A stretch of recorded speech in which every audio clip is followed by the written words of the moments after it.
Thank you so much, Oslo Freedom Forum, for giving me this platform to amplify the voices of the silenced people of Ethiopia.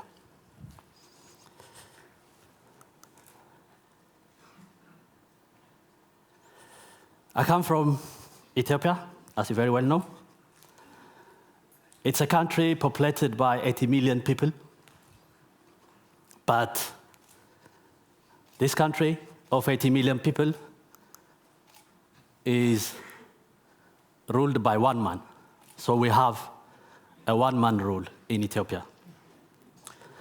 This man is a man of great contradictions. He came to power in 1991 as a freedom fighter, as a liberator. I was a supporter. Forgive me. I was a high school student. When he was a rebel, he started his career as a bank robber, and he's still ruling Ethiopia for the last 20 years. So under this man, Prime Minister Meles Zenawi, we have one national TV for 80 million people. Why do we need more? One is enough. And it should be controlled by him. And of course, the TV should cover his meetings with ambassadors, presidents, his excursion to the US and Europe. We don't need any more. We have one national daily. It's all about him and his cronies. We have nothing more. One national daily for 80 million people. Can you imagine? How many copies do they publish every day? Around 30,000. For whom? For their cadres, for the party members. The 80 million, the majority, don't need a daily newspaper. We have one English daily, not for Ethiopians, because the majority of Ethiopians don't speak English, basically. It's for the foreign community, for the ambassadors, for the diplomat. Why do you need more? That's enough for 80 million people. We have one internet service provider. That's Meles Zenawi. He controls it, basically. The internet is censored. People are not allowed to publish online because he's blocking the internet. He blocks my website. He blocks so many websites. The websites that are not blocked are sympathetic to his misrule and tyranny. And we have one national radio, still controlled by this one man, Meles Zenawi. It's all about him. The 80 million majority, they don't need a voice. Why do they need more than one? One is enough, one national radio. And of course, he has to control the telecom. The World Bank, the IMF have been pressurizing him to privatize the telecom. He says, no, it's a very strategic company. It's a strategic corporation. We are not going to privatize it. He made sure that it's under him. So they listen to telephone conversations.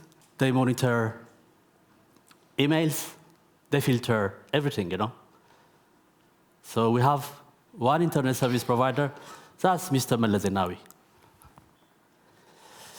And of course, Mr. Meles Zenawi is a Democrat. He holds elections, periodic elections, every 4 years. The last time he held a national election was in 2008. In 2008, he took almost everything. In a parliament of 547, out of the 547 seats, the opposition could win only one. So we have one man in parliament. The debate is fantastic.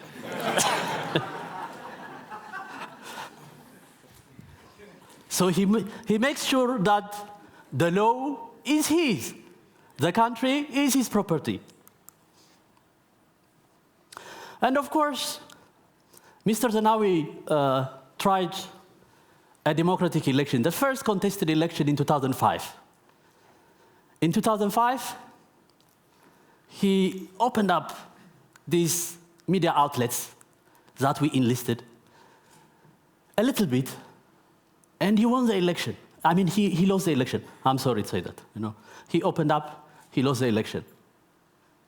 So when he lost the election, let me give you a good example. In Addis Ababa, the capital city, he lost all the 24 parliamentary seats, all of them. The opposition took all of them.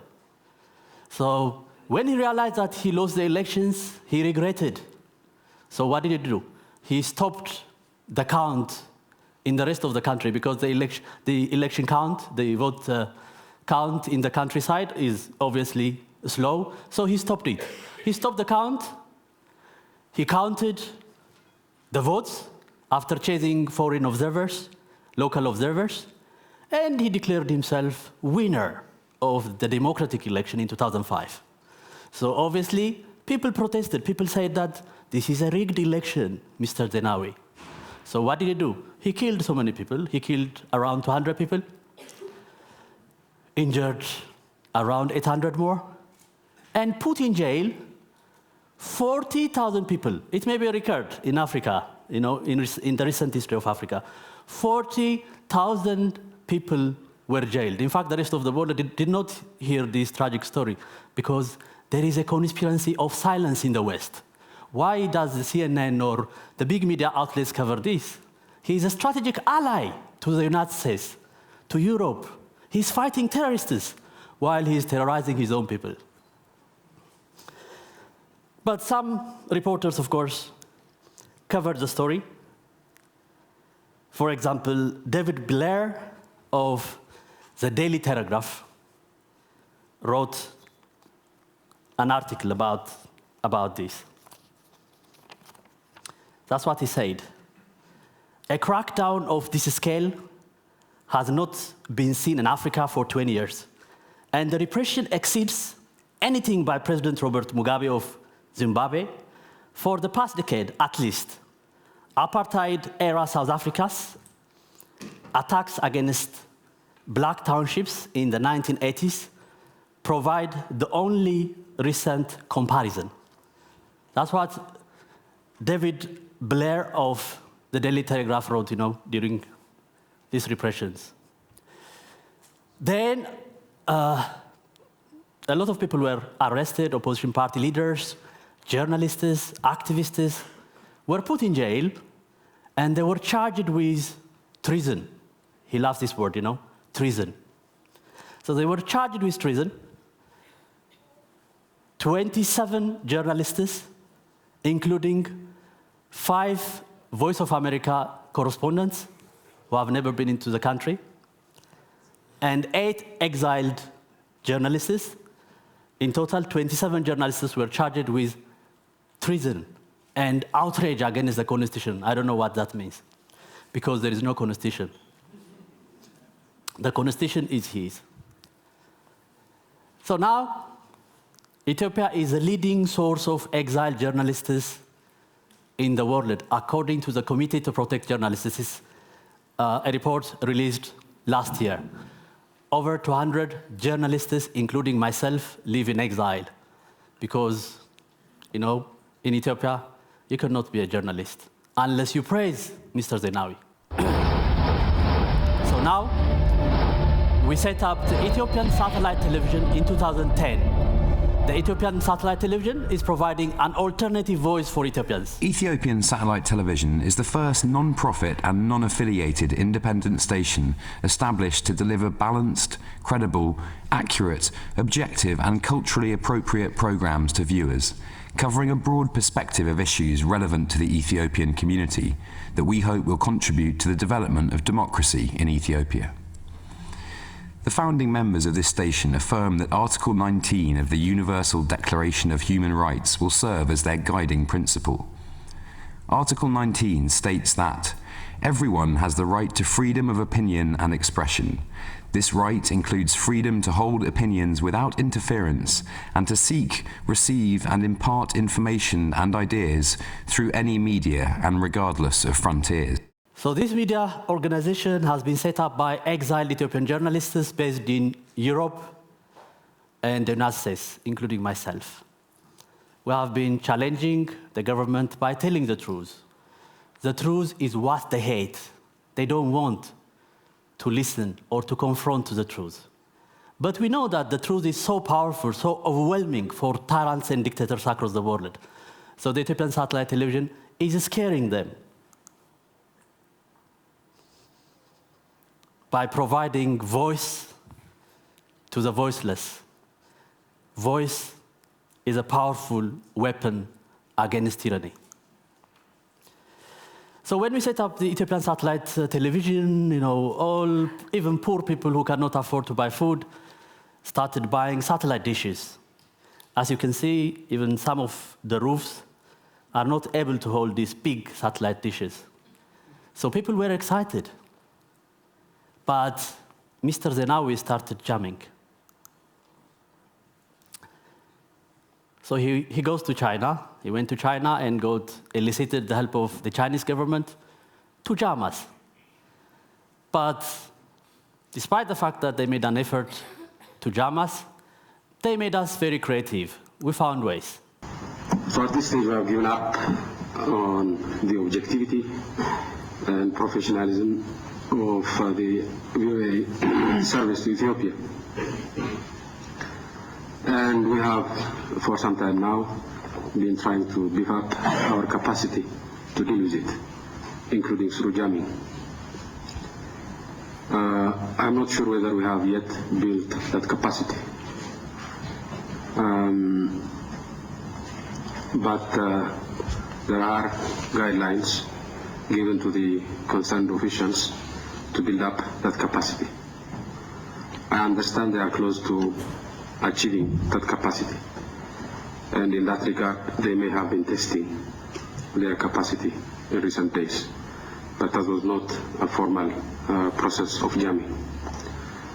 The formal process of jamming will come if and when they prove that they have the capacity to do it. As far as I know, that is not still proved. You seem to believe that they have been effective in jamming it. The information I get is slightly different, that they have not been that effective in jamming it. So we need to know, before we make the decision to jam, whether we have the capacity to do it.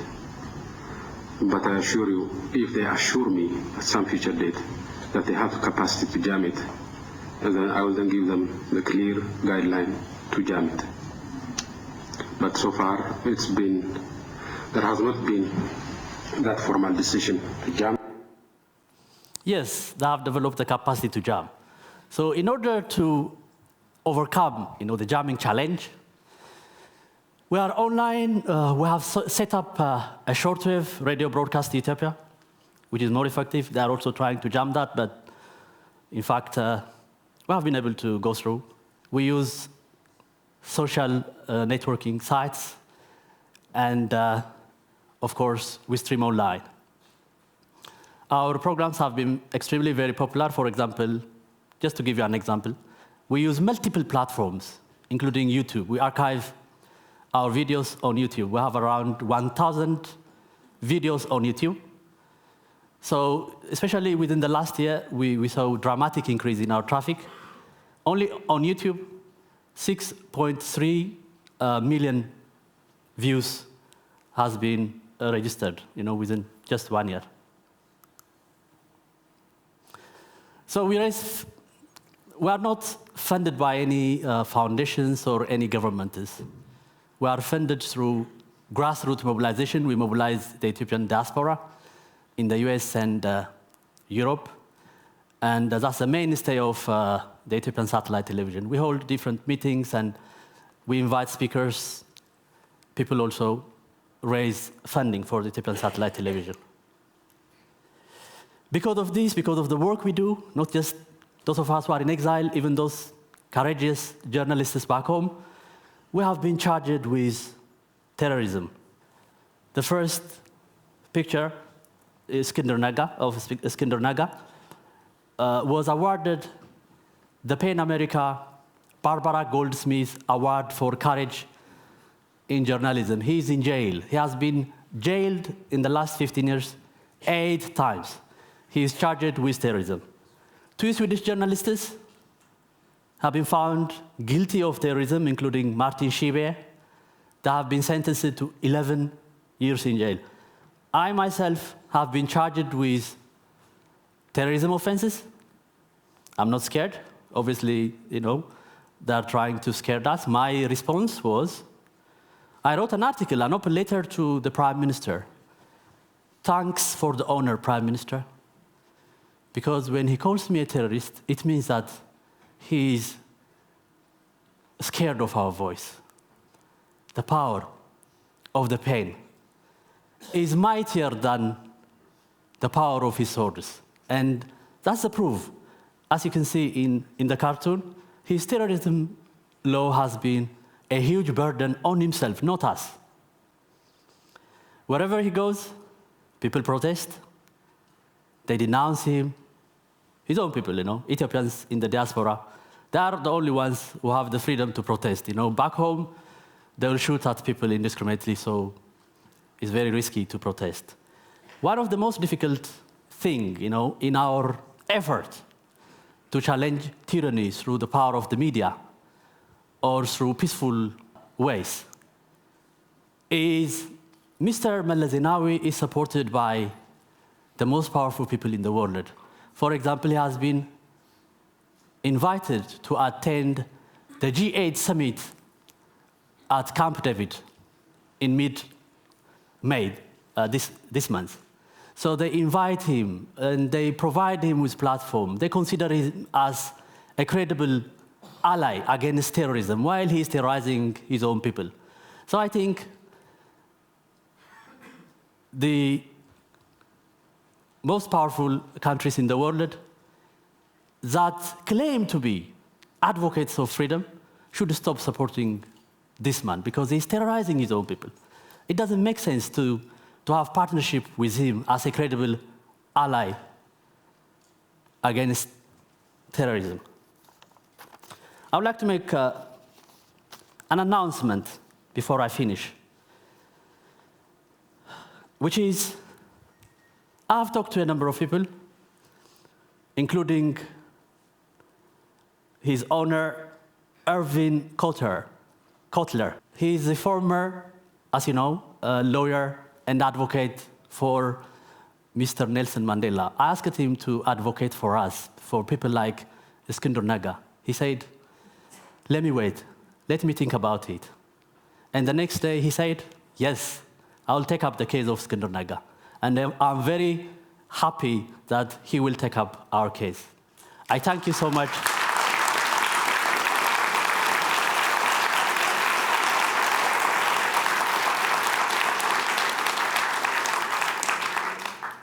Some people may have sympathy for us, exiled journalists, but to be honest with you, we don't need sympathy.